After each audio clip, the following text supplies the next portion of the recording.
നമ്മുടെ ഇന്നത്തെ റെസിപ്പി ഒരു നാടൻ കറിയാണ്. നമ്മുടെ ചേമ്പ് മസാലക്കറി. സാധാരണ നമ്മൾ ചേമ്പ് ഉപയോഗിച്ചിട്ട് ചേമ്പ് മീൻ കറി, ചേമ്പ് മെഴുക്ക് പുരട്ടി, അതുപോലെ തന്നെ ചേമ്പ് മസാല ഫ്രൈ, അങ്ങനെ കുറെ റെസിപ്പികൾ ചെയ്യാറുണ്ട്. അതിൽ കോമൺ ആയിട്ടുള്ള റെസിപ്പി തന്നെയാണ് ചേമ്പ് മസാലക്കറി. അപ്പോൾ ചേമ്പ് മീൻകറി എന്ന് പറഞ്ഞിട്ടുണ്ടെങ്കിൽ എല്ലാവർക്കും അറിയാമല്ലോ അല്ലേ, നമ്മൾ മീനില്ലാത്ത മീൻകറി ഉണ്ടാക്കില്ലേ, അത് പച്ചക്ക ഉപയോഗിച്ചും തക്കാളി ഉപയോഗിച്ചും ചേമ്പ് ഉപയോഗിച്ചും കുറെ വെജിറ്റബിൾസ് ഉപയോഗിച്ചിട്ട് നമുക്ക് ചെയ്യാം. അപ്പോൾ ഇനിയിപ്പോ വൃശ്ചിക മാസമൊക്കെ ആയി വരുമ്പോൾ എല്ലാവർക്കും അത്യാവശ്യമാണ് ഇതുപോലെയുള്ള ഈസി ആയിട്ടുള്ള വെജിറ്റബിൾ കറികൾ. എന്താണെന്ന് വെച്ചാൽ വ്രതം എടുക്കുന്ന ആൾക്കാർക്ക് ഇപ്പോൾ മീനിന്റെ ടേസ്റ്റോട് കൂടിയിട്ടുള്ള കറികളൊക്കെ ആവശ്യമുണ്ടാവും. അങ്ങനെയുള്ള റെസിപ്പികൾ നമ്മൾ നേരത്തെ ചെയ്തിട്ടുണ്ട്, ഇനിയും ചെയ്യുന്നുണ്ട്. അപ്പോൾ ചേമ്പ് ഉപയോഗിച്ച് വളരെ എളുപ്പത്തിൽ ഉണ്ടാക്കാൻ പറ്റിയ നല്ല ടേസ്റ്റി ആയിട്ടുള്ള ഒരു കറിയാണ് നമ്മൾ ഇന്ന് ഉണ്ടാക്കാൻ പോകുന്നത്. അപ്പോൾ അപ്പത്തിന്റെ കൂടെ കഴിക്കാം, ചോറിന്റെ കൂടെ കഴിക്കാം, ചപ്പാത്തിയുടെ കൂടെ കഴിക്കാം. അത് നമ്മൾ ഗ്രേവി എടുക്കുന്ന കൺസിസ്റ്റൻസി അനുസരിച്ച് ഏതിന്റെ കൂടെയാണ് കഴിക്കാൻ പറ്റാന്ന് തീരുമാനിക്കുക. എന്താണെന്ന് വെച്ചാൽ കുറച്ച് തിക്കായിട്ടുള്ള ഗ്രേവി ആണെങ്കിൽ നമുക്ക് ചപ്പാത്തിയുടെ അപ്പത്തിന്റെ കൂടെ കഴിക്കാനാണ് നല്ലത്. കുറച്ച് ലൂസ് ആയിട്ടുള്ള ഗ്രേവിയാണ് ചോറിന്റെ കൂടെ കഴിക്കാൻ നല്ലത്. അപ്പോൾ ഇപ്പോൾ കഴിഞ്ഞ 2 ദിവസമായി നമ്മൾ തമ്മിൽ കാണാതായിട്ട്. എന്താണെന്ന് വെച്ചാല് കഴിഞ്ഞ ദിവസം ഞാൻ കമ്മ്യൂണിറ്റി പോസ്റ്റ് ഇട്ടിരുന്നു, നമുക്ക് സാറ്റർഡേ വീഡിയോ ഉണ്ടാവില്ല എന്ന് പറഞ്ഞിട്ട്. അപ്പോൾ അത് എന്തുകൊണ്ടാണെന്നുള്ളത് ഈ വീഡിയോയുടെ ലാസ്റ്റ് പറയാം കേട്ടോ. കുറച്ചു പേർക്കൊക്കെ എന്നെ കാണുമ്പോൾ തന്നെ മനസ്സിലായിട്ടുണ്ടാവും. പിന്നെ എല്ലാവരെയും ബോറടിപ്പിക്കണ്ടല്ലോ, കുക്കിംഗ് കാണാൻ താല്പര്യമുള്ള ആളുകൾക്ക് കുക്കിംഗ് കാണാം. ബാക്കിയുള്ള നമ്മുടെ വിശേഷങ്ങൾ നമുക്ക് അവസാനം പറയാം.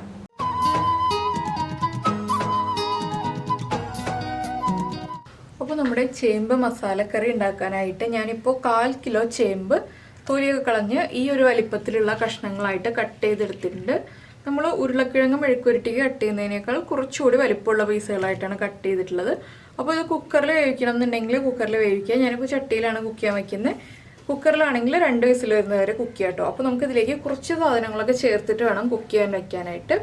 അപ്പോൾ നമ്മൾ ചേമ്പിലേക്ക് വെള്ളം ചേർത്തിട്ടുണ്ട്, അതുപോലെ തന്നെ കുറച്ച് കറിവേപ്പില, പിന്നെ 2 പച്ചമുളക്, ഒരു 1/2 ടീസ്പൂൺ മഞ്ഞൾപ്പൊടി. അപ്പോൾ ചേമ്പ് കുക്കായി കഴിഞ്ഞിട്ട് നമുക്ക് ഉപ്പ് ചേർക്കാം കേട്ടോ. ഇപ്പോൾ ഉപ്പ് ചേർത്തിട്ടുണ്ടെങ്കിൽ ചേമ്പ് കുക്കാവാൻ സമയം കൂടുതലെടുക്കും. കുക്കറിലാണെങ്കിൽ ഉപ്പും കൂടി ചേർത്തിട്ട് കുക്ക് ചെയ്തെടുക്കുക. ഇപ്പോൾ ചേമ്പ് കുക്കാവുന്ന സമയത്ത് നമുക്ക് ഇതിലേക്ക് വേണ്ട തേങ്ങ വറുത്തെടുക്കാം. ഇപ്പോൾ ഞാനിപ്പോൾ ഒരു നോൺ സ്റ്റിക്ക് പാനാണ് എടുത്തിട്ടുള്ളത്. ഇതിലേക്ക് നമുക്ക് 1/4 കിലോ ചേമ്പാകുമ്പോൾ ഒരു 1/2 മുതൽ 1/4 കപ്പ് വരെ തേങ്ങ ചേർക്കാം കേട്ടോ. നിങ്ങൾക്ക് എത്ര ഗ്രേവി വേണം എന്നുള്ളതനുസരിച്ച് തേങ്ങ ചേർക്കാം. അപ്പോൾ തേങ്ങയിലേക്ക് ഞാനിപ്പോൾ ചേർക്കുന്നത് ഒരു 3 അല്ലി വെളുത്തുള്ളി ചേർക്കുന്നുണ്ട്, അതുപോലെ തന്നെ 2 ഉള്ളിയും, പിന്നെ ഒരു 3-4 ഇതിൽ കറിവേപ്പിലയും ചേർക്കുന്നുണ്ട്. ഇതിലേക്ക് വെളിച്ചെണ്ണ ചേർത്തിട്ട് തേങ്ങ വറുത്തെടുക്കണം എന്നുണ്ടെങ്കിൽ വെളിച്ചെണ്ണ ചേർത്തിട്ട് വറുത്തെടുക്കാം. ഞാനിപ്പോൾ വെളിച്ചെണ്ണ ചേർക്കാതെയാണ് തേങ്ങ വറുത്തെടുക്കുന്നത്. അപ്പോൾ തേങ്ങ ഒന്ന് കളർ ചേഞ്ച് ആയി വരട്ടെ, അതിനുശേഷം നമുക്ക് പൊടികളൊക്കെ ആഡ് ചെയ്യാം. അപ്പോൾ നമ്മുടെ തേങ്ങയുടെ കളറൊക്കെ മാറി തുടങ്ങുന്നുണ്ട്. നമുക്കിതിലേക്കൊരു 4-5 കുരുമുളകും, അതുപോലെ തന്നെ ഒരു 1/2 ടീസ്പൂൺ പെരിഞ്ജീരകവും ചേർക്കാം. നമ്മുടെ മസാലക്കറി ആയതുകൊണ്ടാണ് നമ്മളിപ്പോൾ പെരിഞ്ജീരകവും കുരുമുളകും ചേർക്കുന്നത്. അപ്പോൾ ഇനി തേങ്ങയൊന്ന് കളർ മാറിയിട്ട് നമുക്ക് പൊടികൾ ആഡ് ചെയ്യാം. അപ്പോൾ നമ്മുടെ തേങ്ങയുടെ കളറൊക്കെ ഒന്ന് മാറി തുടങ്ങുന്നുണ്ട്. നമുക്കിതിലേക്ക് പൊടികൾ ആഡ് ചെയ്ത് തുടങ്ങാം. അപ്പോൾ നമ്മുടെ ചേമ്പിലേക്ക് മഞ്ഞൾപ്പൊടി ചേർത്തിട്ടുണ്ട്. പിന്നെ ഒരു 1/4 ടീസ്പൂൺ മഞ്ഞൾപ്പൊടി നമ്മുടെ തേങ്ങയിലേക്ക് ചേർക്കുക. അതുപോലെ തന്നെ ഒരു 1/4 ടീസ്പൂൺ മല്ലിപ്പൊടി. പിന്നെ പച്ചമുളക് നമ്മൾ ചേമ്പിൻ്റെ കൂടെ ചേർത്തിട്ടുണ്ടെങ്കിലും ഒരു 1/4 ടീസ്പൂൺ മുതൽ 1 ടീസ്പൂൺ വരെ നമുക്ക് മുളക് പൊടി ചേർക്കാം. ഞാനിത് കാശ്മീരി ചില്ലി പൗഡർ ചേർക്കുന്നുണ്ട്, 1 ടീസ്പൂണാണ് ചേർക്കുന്നത്. എരിവുള്ള മുളക് പൊടിയാണെങ്കിൽ 1/2 ടീസ്പൂൺ മതി കേട്ടോ. ഇതിൻ്റെ കൂടെ തന്നെ നമുക്കൊരു 1/2 ടീസ്പൂൺ ഗരം മസാലപ്പൊടിയും ചേർക്കാം. അപ്പോൾ നമ്മുടെ പൊടികളൊന്ന് കുക്കായി വരട്ടെ. പിന്നെ നമ്മൾ തേങ്ങ വറുക്കാൻ വയ്ക്കുമ്പോൾ തന്നെ കുരുമുളകും പെരിഞ്ജീരകവും ചേർക്കേണ്ടതാണ്. ഞാനപ്പോൾ അത് മറന്നു പോയതുകൊണ്ടാണ് ഇടയ്ക്ക് ചേർക്കുന്ന കാര്യം കാണിച്ചത് കേട്ടോ. അപ്പോൾ ഇനി പൊടികൾ കുക്കായി ചൂട് മാറി വരുമ്പോൾ നമുക്ക് അരച്ചെടുക്കാം. നമ്മുടെ ചേമ്പൊക്കെ കുക്കായിട്ടുണ്ട്. അപ്പോൾ ഞാനതൊന്ന് ഓഫ് ചെയ്ത് വയ്ക്കുകയാണ്.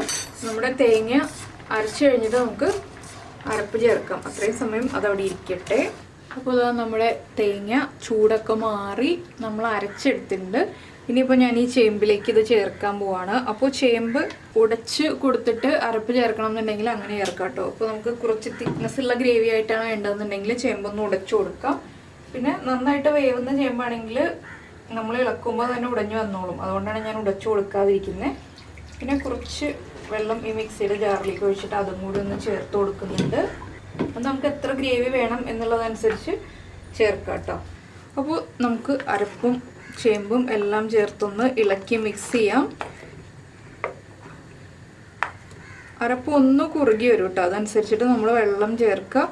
ഇതിപ്പോൾ ചേമ്പിൻ്റെ കഷ്ണങ്ങളൊന്നും ഒരുപാടങ്ങ് ഉടഞ്ഞു പോവാത്ത രീതിയിലാണ് ഞാനൊന്ന് ഇളക്കിയെടുക്കുന്നത്. പക്ഷേ കുറുകി വരുന്തോറും ഉടഞ്ഞു വരും. അപ്പോൾ കണ്ടോ വെള്ളം കുറവാണ്. ഇപ്പോൾ തന്നെ അരപ്പ് കുറച്ച് കട്ടിയായിട്ടാണ് ഇരിക്കുന്നത്. നമുക്ക് കുറച്ചുകൂടി വെള്ളം ചേർക്കാം.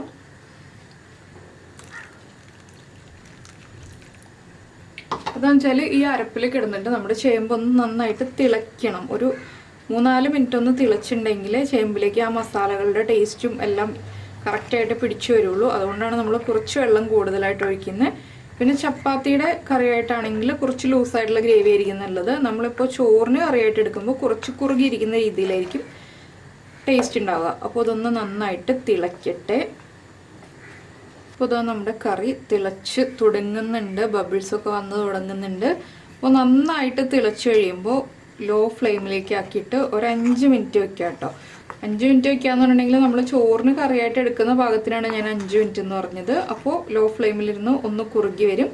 ഇല്ല നമുക്കിപ്പോൾ പുട്ടിൻ്റെ കൂടെയോ അപ്പത്തിൻ്റെ കൂടെയോ ചപ്പാത്തിയുടെ കൂടെയോ ഒക്കെ കഴിക്കാനാണെന്നുണ്ടെങ്കിൽ ഒരു 2 മിനിറ്റ് വെച്ചിട്ടുണ്ടെങ്കിൽ മതി കേട്ടോ. അത്രയും കുറുകിയാൽ മതി. അപ്പോൾ ഈ സമയത്ത് തന്നെ നമുക്ക് ഇതിലേക്ക് വേണ്ട ഉള്ളിയും വറ്റൽമുളകും എല്ലാം റെഡിയാക്കി വയ്ക്കാം. അപ്പോൾ നമ്മുടെ കറി ഇതാ 5 മിനിറ്റായി തിളച്ചുകൊണ്ടിരിക്കുകയാണ്. അപ്പോൾ ഇത്രയും മതി കേട്ടോ. ഇനി ചൂട് മാറി വരുന്നതനുസരിച്ച് കുറുകി വരും. ഇപ്പോൾ തന്നെ അത്യാവശ്യം കുറുകി തുടങ്ങിയിട്ടുണ്ട് കണ്ടോ. ഇതിനി ചൂട് മാറി വരുന്നതനുസരിച്ച് നന്നായിട്ട് കുറുകും. പിന്നെ ചേമ്പ് ഉടച്ചു കൊടുത്തിട്ടുണ്ടെങ്കിൽ വീണ്ടും നല്ല തിക്കായിട്ടുള്ള ഗ്രേവി ആയിട്ടിരിക്കും കേട്ടോ. അപ്പോൾ ഞാൻ ഇനി ഫ്ലെയിം ഓഫ് ചെയ്തിട്ട് വറവ് ചേർക്കാൻ പോവാണ് ഇതിലേക്ക്. അപ്പോൾ നമ്മുടെ വെളിച്ചെണ്ണ നന്നായിട്ട് ചൂടായിട്ടുണ്ട്. നമുക്കിതിലേക്ക് കടുക് ആഡ് ചെയ്യാം. അപ്പോൾ 1 ടീസ്പൂൺ കടുക് ചേർക്കുന്നുണ്ട്. കടുകൊന്ന് പൊട്ടി വരട്ടെ. അപ്പോൾ നമ്മുടെ കടുക് പൊട്ടിക്കൊണ്ടിരിക്കുന്നുണ്ട്. ഞാനിതിലേക്ക് ഒരു കൈ നിറയെ ഇതുപോലെ ഉള്ളി എടുത്തിട്ടുണ്ട് കേട്ടോ. റൗണ്ടിൽ കട്ട് ചെയ്തിട്ട് ഒരു 7-8 ഉള്ളി എടുത്തിട്ടുണ്ട്. അപ്പോൾ ഉള്ളിയും കൂടി നമുക്കിതിലേക്ക് ചേർക്കാം.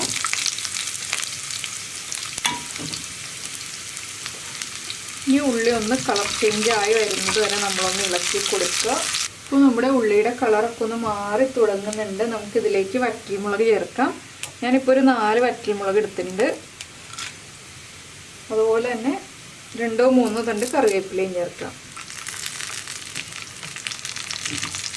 ഇതെല്ലാം ചേർന്ന് ഒന്നുകൂടി ഒന്ന് കുക്കായി വരട്ടെ. അപ്പോൾ ഞാൻ ഇനി ഫ്ലെയിം ഓഫ് ചെയ്യാൻ പോവാണ്. ഇല്ലെങ്കിൽ നമ്മുടെ ഉള്ളിയുടെ കളർ വല്ലാതെ അങ്ങ് മാറിപ്പോവും. ഇനി നമുക്ക് ഈ വറവ് റെഡിയാക്കിയത് നമ്മുടെ കറിയിലേക്ക് ആഡ് ചെയ്ത് കൊടുക്കാം.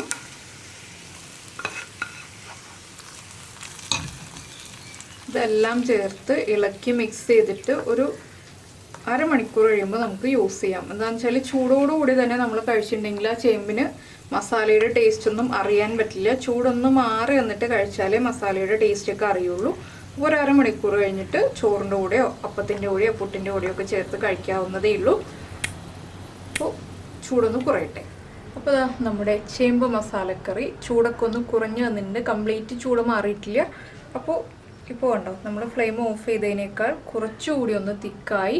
ഇനി കംപ്ലീറ്റ് ചൂട് മാറിക്കഴിയുമ്പോൾ വീണ്ടും തിക്കായി വരും. അപ്പോൾ ചേമ്പ് മസാലക്കറി കണ്ടല്ലോ, എങ്ങനെയുണ്ട്? ഇഷ്ടപ്പെട്ടോ? പിന്നെ ഞാൻ പറയാമെന്ന് പറഞ്ഞ കാര്യം, നിങ്ങൾക്ക് എല്ലാവർക്കും എന്നെ കണ്ടിട്ട് എന്തെങ്കിലും വ്യത്യാസം തോന്നുന്നുണ്ടോ? കുറച്ച് തടിച്ച് ഉരുണ്ടൊക്കെ ഇരിക്കുന്നുണ്ടോ? അപ്പോൾ കുറച്ച് വണ്ണമൊക്കെ വെച്ചിട്ടുണ്ട്.